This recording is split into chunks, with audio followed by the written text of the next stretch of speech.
si nzuri kwa sababu kikubwa kwenye mpira wa miguu ni matokeo. Iwe performance ni mbaya, lakini mwisho wa siku tunaangalia matokeo. Yanga walichokuwa wanakihitaji wamekipata. Ndio kitu bora katika timu yoyote duniani. Kwanza ni matokeo. Naam. Pengine sababu umetizama sasa Young Africans ambayo imekuwa na muendelezo wa kuruhusu magoli. Umekuwa na mjadala mkubwa hapa. Je, kila yule ambaye anakuwa anahusika katika safu ya ulinzi wa Yanga ni mbovu? Mimi naamini hayo ni maneno ya kishabiki. Mimi bado Dar es Salaam Young Africans na wa respect kwenye sehemu ya safu ya ushambuliaji. Ukiangalia mpaka sasa hivi kwenye ligi ya NBC ndo safu ya ushambuliaji yenye magoli mengi. Tunaangalia numbers kwenye kila timu. Dar es Salaam Young Africans ukiangalia namba kwenye engo ya ushambuliaji wanatisha zaidi kuliko timu yoyote katika ligi yetu ya NBC. Pia pamoja na siwezi kuiweka numbers kwenye hii CRDB Federation, bado sijajaribu kufanya analysis nzuri, lakini tukirudi kwa sababu ukiangalia Coast Union na Dar es Salaam Young Africans mechi ya leo ilikuwa una uzani sawa, kwamba ukiangalia ni watu ambao wako kwenye ligi kubwa na pia vile wamekutana kwenye ligi ambao ni tofauti. Inautofautisha ligi tu, lakini wapo kwenye ubora ambao unalingana. Wote wako NBC na pia wamekutana kwenye CRDB Federation. Kwa yote mimi kwenye swali lako bado Yanga na hapa nafasi kubwa sana kwenye engo ya ushambuliaji. Wana washambuliaji ambao wana idadi kubwa ya magoli. Kwa hiyo respect kwao, wanafanya vizuri. Jonathan Ikangalombo, umeona? Ni mchezaji mzuri ukimwangalia, kitu labda ambacho bado anakitafuta ni fitness, bado hayuko vizuri, lakini ukimwangalia ni mchezaji mikimbio, bado ni mzuri. Kwa obvious unamwona kabisa ni mchezaji ambaye ana kitu.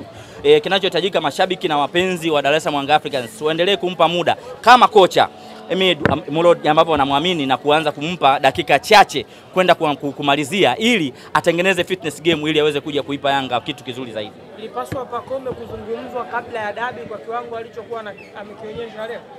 Mimi naamini ukimwangalia leo Pacome Zouzoua alikuwa hayupo kwenye ubora ambao tunaufahamu. Kuna moment nyingi alikuwa kidogo hayupo sawa. Siwezi kujua kwamba kwa huu muda ambao Dar es Salaam Young Africans toka tarehe 28 kucheza mechi ya ushindani wamekuja kucheza leo tarehe 11. Kwa hiyo ukiangalia kuna muda mrefu sana Yanga kwenye mechi ya ushindani walikosa kucheza. Walitegemea kucheza mechi ya dabi ambayo imeota mbawa. Ukiangalia kwa huu muda wa zaidi ya wiki kama 2 wachezaji wamekosa kucheza mechi ya ushindani. Kidogo unaweza kukuta kuna vitu vimepungua katika kwa wachezaji. Kwa hiyo hii si nzuri sana, lakini kwa mchezaji mkubwa kama Pacome kuna kitu amekiofa na amecheza na ametoa assist pia katika mechi ya leo. Eneo la goalkeeping Djigui Diarra amekuwa ameruhusu magoli mengi. Hivyo kwa Abutwalib Msheli leo ameruhusu goli. Kuna shida katika eneo hilo kwa upande wa Yanga?